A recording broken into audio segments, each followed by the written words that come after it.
Karena ada data yang bilang kalau jumlah masyarakat Indonesia yang bisa sekolah, apalagi S1, S2, S3 itu sangat sedikit jumlahnya.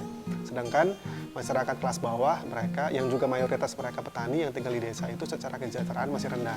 Nah, di situ kami lihat bahwa sebetulnya pendidikan yang saya punya itu harusnya bisa ngasih kebermanfaatan ke banyak orang. Masa sih di desa tuh kita nggak bisa bikin sesuatu yang kita bisa hidup, kita bisa mengeksplorasi apa yang ada di desa, tapi juga kita bisa berbisnis dan kita ngasilin impact juga gitu. Paling enggak di desa jangan ngasilin yang cuma supply bahan mentah aja gitu.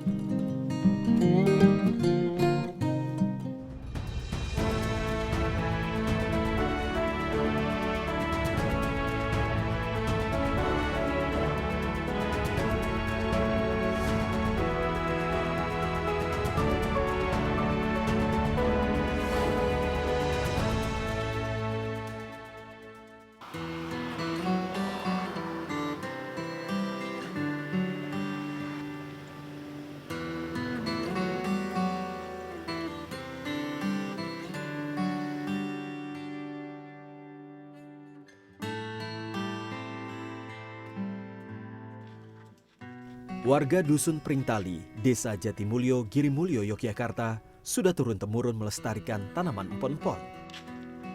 Tidak dibudidayakan sebagai tanaman utama, tetapi empon-empon ditanam di sela-sela tanaman hutan di Bukit Menoreh, Kabupaten Gunung Kidul.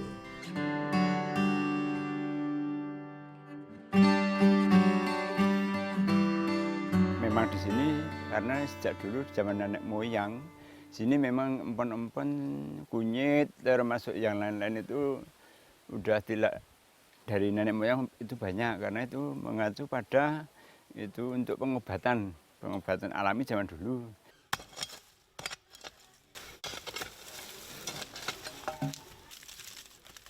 Sebagai bagian dari rempah-rempah, empon-empon di dusun ini kini tak hanya dimanfaatkan seperti zaman dahulu. Di tangan Andika Mardika, komoditas alam itu menjadi lebih bernilai dibanding sebelumnya. Meski tak berlatar belakang pendidikan pertanian, ia sudah terbiasa mendampingi kelompok tani sejak 2016.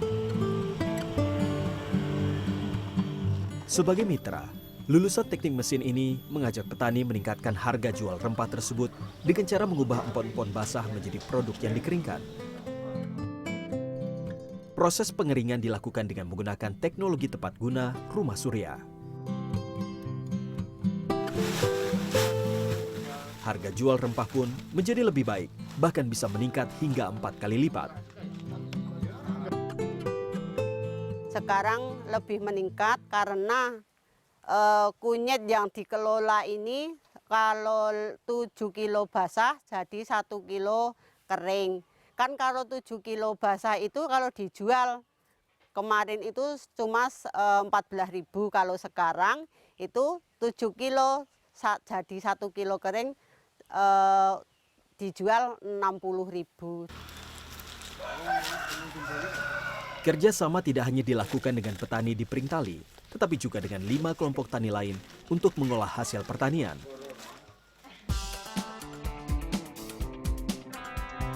Mereka tersebar di Kecamatan Kokap, Kulon Progo, Ngawen, dan Gunung Kidul, serta Kecamatan Pule, Trenggalek, Jawa Timur.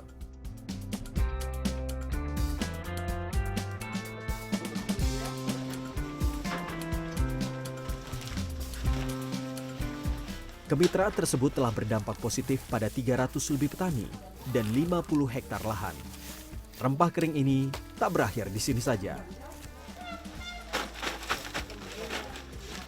Hasil pertanian itu masih diolah lagi di sebuah lokasi di Desa Sendang Rejo, Kecamatan Minggir, Sleman, Yogyakarta, menjadi berbagai produk yang bisa dikonsumsi masyarakat.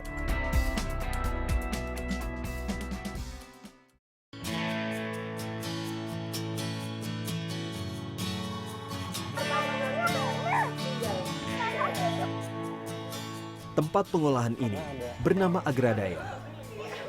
Agradaya didirikan oleh Andika bersama istrinya Asri Saraswati, lulusan Teknik Kimia Universitas Teknologi Malaysia. Di tempat tersebut berbagai rempah diolah kembali. Hasil pengeringan disortir untuk mendapat rempah terbaik. Kemudian dilakukan penggilingan untuk memperoleh hasil rempah kasar dan halus.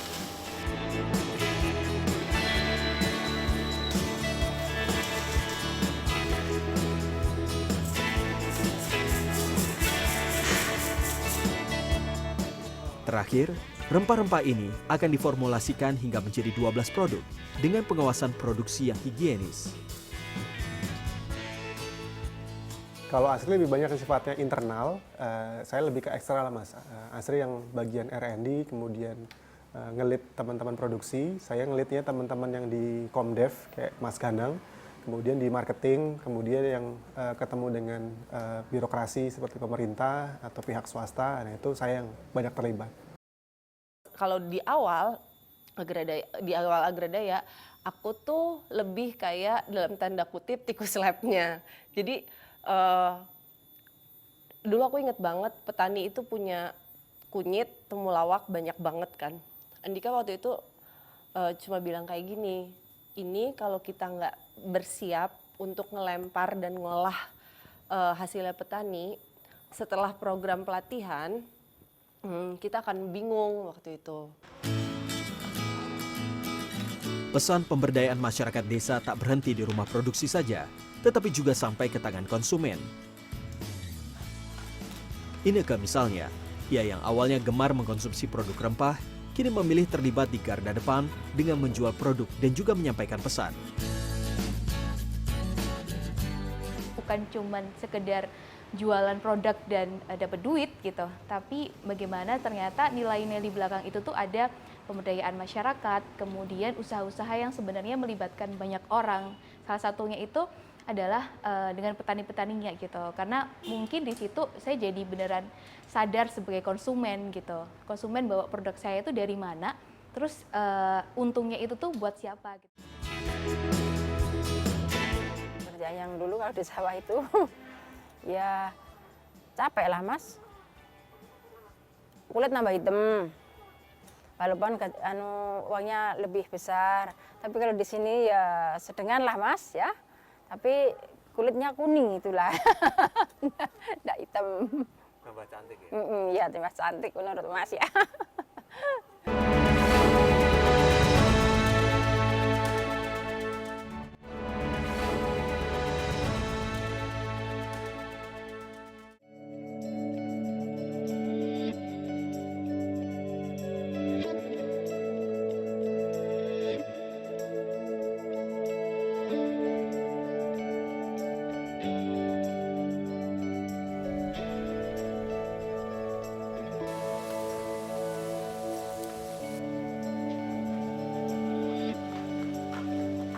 Pemberdayaan masyarakat desa pun tidak cuma dilakukan di tingkat petani. Di rumah produksi, warga sekitar dilibatkan melakukan pekerjaan yang dekat dengan keseharian mereka.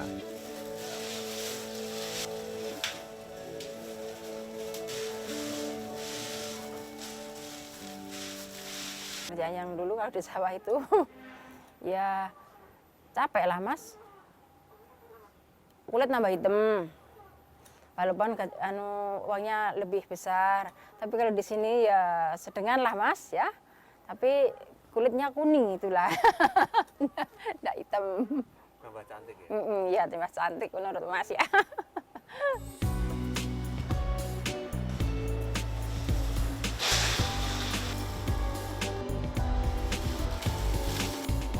Selain Sutimah, perjuangan awal Agradaya disaksikan oleh Afif yang hingga saat ini bergabung dan memilih pindah serta menetap di Sleman.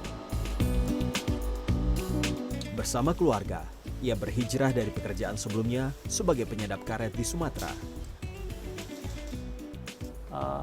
Kalau tantangan dulu kan kita namanya hidup itu kan butuh uang ataupun ya kita butuh biaya untuk hidup gitu. Dan waktu aku pertama datang ke sini itu kan masih mencari dan kita belum ada pemasukan sama sekali gitu. Lalu kita sedang mencari model usaha apa yang bisa menghasilkan, dan kalau menghasilkan enggak sih, tapi prioritas ke pemberdayaan masyarakat itu. Nah, kalau kesulitannya di situ sih Mas. Kadang kita keterbatasan biaya gitu, lebih ke situ. Sebagai generasi muda, Andika dan Asri melibatkan banyak anak muda dari hulu hingga hilir. Dalam pengembangan masyarakat, mereka diajari mengedepankan sisi sosial, bukan hanya transaksional. Kegiatan yang bersifat sosial, kemudian yang tidak transaksional itu juga penting.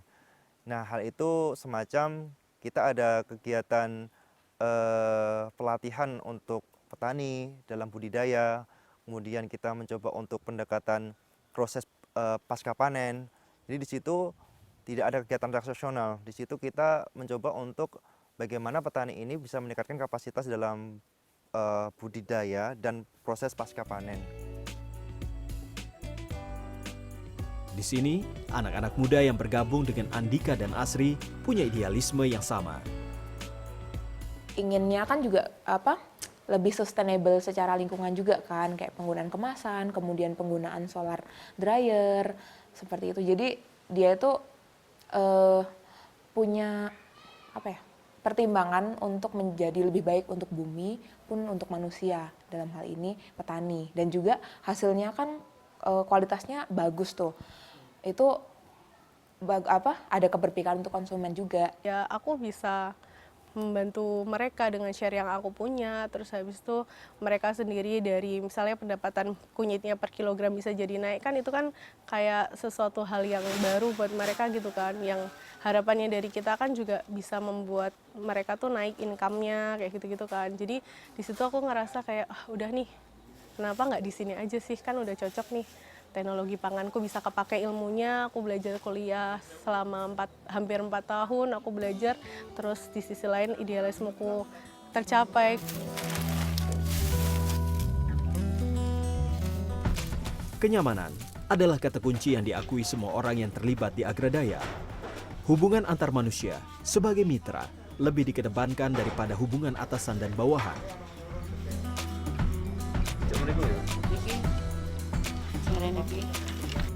Karena aku emang nggak mau sih Mas dianggap kayak bos gitu, kayak nggak mau sih Mas gitu. Bahkan sama Mbok De pun, Mbok De manggil aku Mbak gitu. Jadi nggak yang Bu atau gimana gitu. Aku malah lebih senang dengan kondisi gini loh Mas, kayak memang ya semua manusia pada dasarnya semuanya setara, sejajar gitu. Dan kalau ditanya apakah Agradaya memberikan impact ke masyarakat gitu. Terus kita tuh juga kayak sebenarnya kita juga butuh beliau gitu, bukan beliau aja yang butuh kita. Jadi sebenarnya kehidupan tuh nggak yang terus satu sisi aja gitu.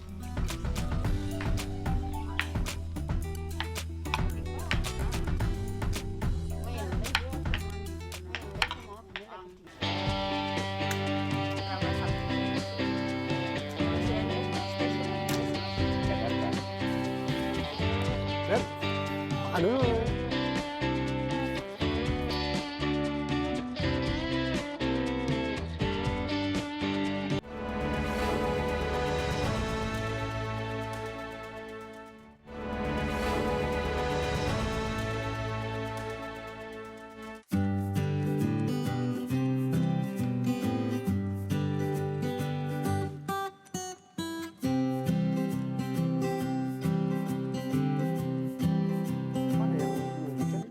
Kesuksesan tidak serta-merta diraih dengan mulus oleh Andika dan Asri.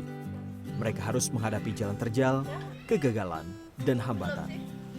Kepindahan mereka ke Yogyakarta pada 2014 diwarnai dinamika selama 2 tahun pertama hingga Agradaya terbentuk pada 2016. Tantangan tidak hanya berasal dari luar, tetapi justru datang dari orang terdekat, yaitu kedua orang tua Asri dan Andika. Cuman pas anaknya begini, jangan salah, mereka nangis, terutama ibuku. Pas kesini pertama kali, ini kan emang asetnya dia, rumah ini. Tapi kan dulu bentuknya nggak kayak gini gitu. Harus nimba kan, tidur ngelosor gitu di lantai, yang cuma kasur tipis. Karena dulu pindah ke desa, kita cuma bawa ya peralatan seadanya. Di sini dulu masih baru meletus Gunung Merapi dan Kelut. Itu masih tebal, jadi masih harus beres-beres. Terus dulu belum, di sini masih desa banget, belum ada fix line Telkom juga belum ada sinyal kebat-kebit. Terus orang tua aku ngelihat ke sini, terus ngelihat anaknya Nimba. Pertama dia kayak masih pede gitu kayak. Terus pulang ke Jakarta, dia lagi makan, dia undang temennya di sebuah hotel. Terus dia nangis, terus aku dikasih tahu bapakku, katanya harusnya kan Asri bisa kayak gitu. Sebetulnya kan orang tua itu pengen anaknya bahagia, pengen seneng gitu. Cuman sudut pandang bahagianya mungkin beda-beda. Kalau orang tua sudut pandang bahagia adalah jadi PNS, tinggal dekat rumah, kemudian nanti pensiun aman gitu. Tapi sudut pandang saya kebetulan berbeda dengan mereka. Nah, di situ kami coba selaraskan. Tapi saya selalu mengupayakan ketika ada perbedaan pendapat itu saya paling nggak harus selalu dapat restu meskipun pilihannya berbeda. Usaha pemberdayaan masyarakat berbasis pertanian berkelanjutan menantang Andika dan Asri sejak awal. Sebab keduanya tak memiliki latar belakang pendidikan pertanian. Apalagi saat hijrah ke Yogyakarta pada 2014, mereka terbilang pendatang baru. Sadar akan keterbatasan yang dimiliki, Andika dan Asri tak tinggal diam. Mereka berguru kepada berbagai pihak yang memahami pertanian berkelanjutan. Eli Wisanti Utama, pendiri Yayasan Kerabat Desa Kota, menjadi inspirasi bagi Andika dan Asri dalam pengembangan masyarakat serta penerapan teknologi tepat guna rumah surya. Waktu itu kesan saya yang pertama Mbak Asri sama Mas Andika itu menyenangkan. Jadi ada anak muda yang begitu semangat mau berbuat sesuatu buat desa. Nah, kebetulan saya sudah berkiprah dari tahun 97. Jadi 20 tahun kayaknya kalau ada yang bisa mengestafetkan program-program yang pernah kami lakukan dengan sukses tuh menyenangkan gitu. Selain itu, mereka terinspirasi oleh Muhammad Komarun Najmi, pegiat Sekolah Tani Muda atau Sekti Muda. Keduanya mengagumi keteguhan Komar yang memilih tidak menjadi pegawai negeri sipil karena tak sesuai dengan hati nuraninya.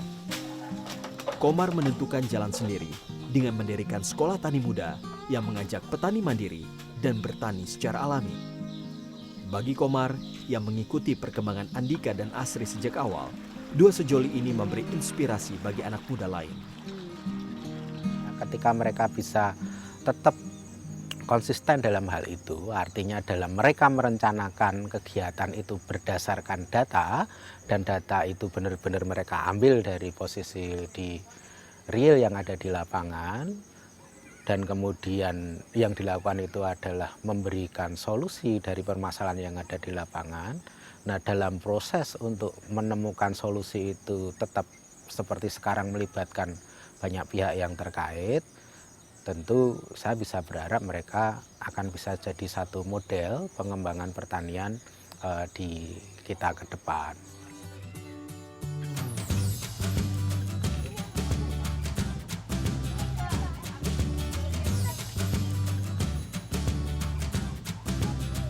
Kehidupan Andika dan Asri beserta buah hati yang baru berusia 3 tahun boleh jadi menginspirasi kaum milenial. Couplepreneur yang memilih pekerjaan sebagai jalan hidup ini pun menjadi impian.